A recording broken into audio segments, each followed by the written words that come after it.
Сәлеметсіздер ме? Бүгін бізде тағы да сабағымыз Қытай тілін 5 минутта үйренеміз. Бүгін біз алдыңғы сабақтардағыдай адаммен танысып, сәлемдесіп, оны жақыннан тани түсу үшін тағы да біраз мысал ретінде сұрақтар мен жауаптарды қарастырайық. Бүгінгі біздің бірінші сұрақ, негізі Қытайдың дәстүрі бойынша біз адамнан тіке сұрай алмаймыз. Сен осында жұмыс істейсің ба деп.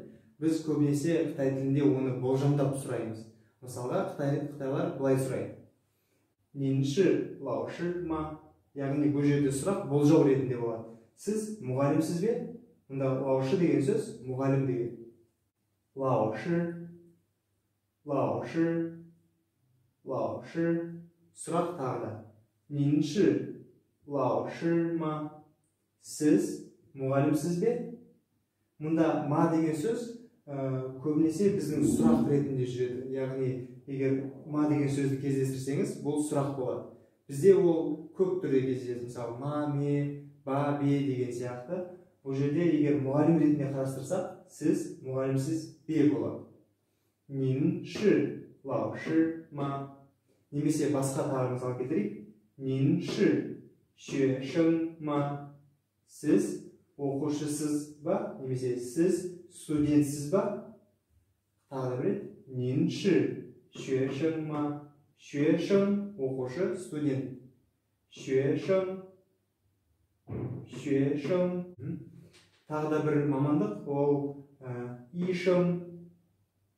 И шeng мағынасы дәрігер. И шeng, и шeng. Дәрігердің көмекшісі, яғни медбике, ол хуши, хуши, хуши. Осы сөздермен тағы да мысал ретінде сұрақтарды қояйық. Нинші и шeng ма? Сіз дәрігерсіз бе? Нинші и шeng ма? Тағы. Нинші хуши ма? Нинші хуши ма? Жауабыңыз егер я болса, онда сіз ши деп жауап бересіз. Ши деген сөз, я деген сөз. Егер жауабыңыз жоқ болса, онда буши. Ол жоқ деген мағынаны береді. Сол үшін қазір оның мысалдарды тағы да қарастырамыз. Бірақ мына жердегі ши деген сөз я деген мағынаны бермейді. Егер сіз бастауыштан кейін ши деген сөзді көрсеңіз, бұл былайша айтқанда оны нақтылайды. Сіз шынымен сондайсыз ба деген сияқты оны бір орысша айтқанда утверждение болады. Яғни сіз шынымен солсыз ба, немесе соны бір нақты түрде бір нәрсеге бағыттау деген сөз. Тағы да бір сұрақ. Нинші хуши ма?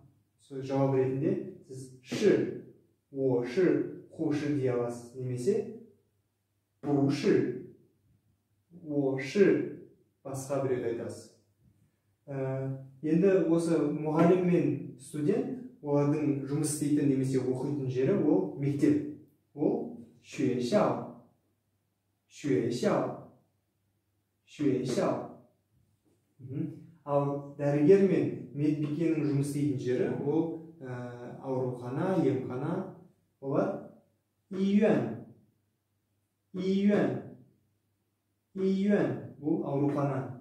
Ал емхана жэнсуо, жэнсуо, жэнсуо. Екеуінің айырмашылығы тек олардың көлемінде ғана. Аурухана ол үлкен келеді, ал емханалар олар кішірек келеді. Мысалы, орыс тілінде емхана негізі клиника болады. Больница және клиника.